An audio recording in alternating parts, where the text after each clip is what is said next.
dapat kesempatan untuk ngobrol yang tumak ninah. Kemudian dengan para santri juga sempat dialog. Jadi ini sebuah perjalanan yang kami sangat syukuri.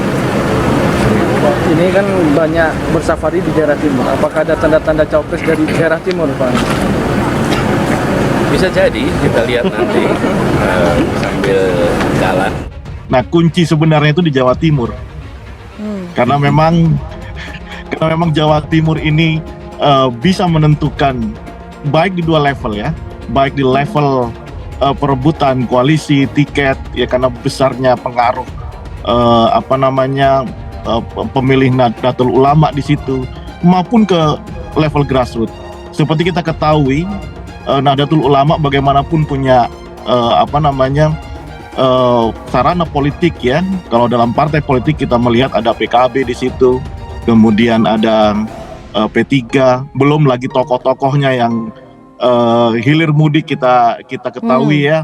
Dan mereka sudah banyak berbuat untuk Jawa Timur. Kita bisa sebut misalnya Muhaimin Iskandar, ada Khofifah Indar Parawansa, ada Mahfud MD, begitu ya. Ada Yeni Wahid juga. Yang semuanya itu asalnya dari Jawa Timur, dan mereka semua disebut sebagai calon wakil presiden untuk banyak calon presiden. Terkait dengan calon wakil presiden, kita sedari awal menyerahkan itu pada Mas Anies.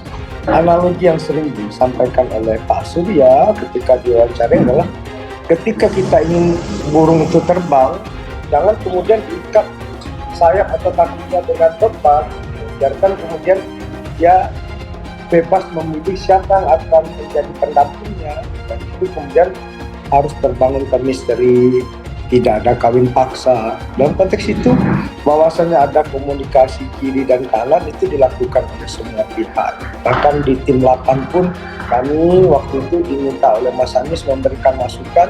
Kami berdialog dengan beberapa tokoh, beberapa kandidat untuk kemudian saling melakukan eksplorasi.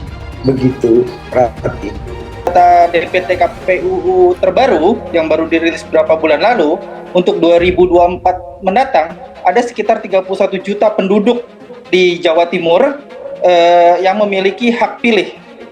Oleh karena itu, tentu saja provinsi ini menjadi sangat dipandang penting oleh setiap bakal calon presiden yang akan maju di 2024. Dan kalau kita melihat beberapa pemilihan presiden terakhir seperti 2014, 2019, juga sebelumnya 2009, calon-calon presiden yang unggul terpilih di tingkat nasional itu juga unggul di Provinsi Jawa Timur.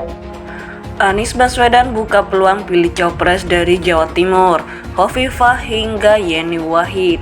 Dikutip dari serambinews.com, Jakarta, bakal calon presiden atau capres RI dari Koalisi Perubahan untuk Persatuan, Anies Baswedan, mengatakan dirinya membuka peluang yang mendampingi dirinya nanti di Pilpres 2024 berasal dari Jawa Timur. Namun ia tak menjelaskan lebih lanjut ihwal sosok calon wakil presiden atau cawapres yang dimaksud tersebut. Hal ini menjawab pertanyaan wartawan terkait kemungkinan memilih sosok bakal cawapres dari Jawa Timur. Bisa jadi bakal cawapres dari Jawa Timur, kita lihat nanti sambil jalan, kata Anies seperti dikutip dari YouTube Kompas TV Minggu 13 Agustus 2023. Lalu siapa saja sosok atau tokoh dari Jawa Timur yang berpeluang jadi cawapres Anies Baswedan? Berikut dirangkum dari tribunnews.com. 1. Agus Harimurti Yudhoyono. Ketua Umum Partai Demokrat Agus Harimurti Yudhoyono atau AHY lahir di Bandung 10 Agustus 1978.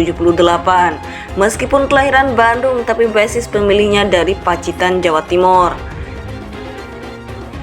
Kedua, Abdul Halim Iskandar. Abdul Halim Iskandar saat ini menjabat Menteri Desa di Kabinet Kerja Jilid 2 untuk masa jabatan periode 2019-2024. Pria kelahiran Jombang pada 14 Juli 1962 ini merupakan sosok yang menapaki karir dari lingkungan pesantren.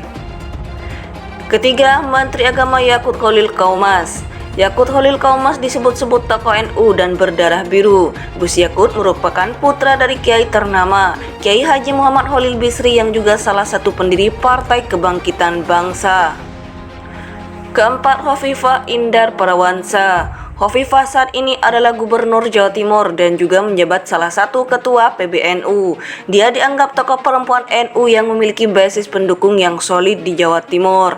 Gubernur Jawa Timur Jatim Hovifah Indar Parawansa masuk dalam jajaran 500 tokoh muslim berpengaruh di dunia. Kelima, Yeni Wahid.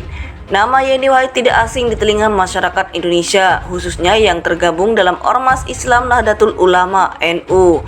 Putri mantan Presiden RI Kiai Haji Abdurrahman Wahid alias Gus Dur ini pernah memegang jabatan penting di Partai Kebangkitan Bangsa (PKB), yakni sebagai sekjen di periode 2005-2010. Keenam, Saifullah Yusuf. Saifullah Yusuf atau Gus Ipul saat ini menjabat sebagai Wali Kota Pasuruan, Jawa Timur. Sebelum menjabat sebagai Wali Kota Pasuruan, Gus Ipul pernah menjabat sebagai Wakil Gubernur Jawa Timur selama 2 periode, yakni pada 2019, 2014, dan 2014-2019. Ketujuh, Taji Yassin Maimun. Taji Yassin Maimun adalah tokoh muda NU. Saat ini dia menjabat Wakil Gubernur Jawa Tengah. Beberapa waktu lalu dia dicalonkan jadi Ketua Umum P3. Kedelapan, nama Kiai Haji Akid Sirol bukan sosok yang asik didengar oleh kalangan Nahdlatul Ulama. Pasalnya ia merupakan Ketua Umum Pengurus Besar Nahdlatul Ulama PBNU selama 2 periode. Kesembilan, Kiai Haji Miftahul Ahyar. Kiai Haji Miftahul Ahyar lahir 30 Juni 1953 di Surabaya. Namanya masuk dalam 500 tokoh muslim berpengaruh di dunia pada 2020 lalu. Ke-10, Kiai Haji Yahya Khalil Stakuf. Kiai Haji Yahya Khalil Stakuf adalah Ketua Umum Pengurus Besar Nahdlatul Ulama PBNU saat ini. Bakal calon presiden atau capres RI dari Koalisi Perubahan untuk Persatuan, Anies Baswedan, mengatakan dirinya membuka peluang yang mendampingi dirinya nanti di Pilpres 2024 berasal dari Jawa Timur. Namun ia tak menjelaskan lebih lanjut ihwal sosok calon wakil presiden atau cawapres yang dimaksud tersebut. Hal ini menjawab pertanyaan wartawan terkait kemungkinan memilih sosok bakal cawapres dari Jawa Timur.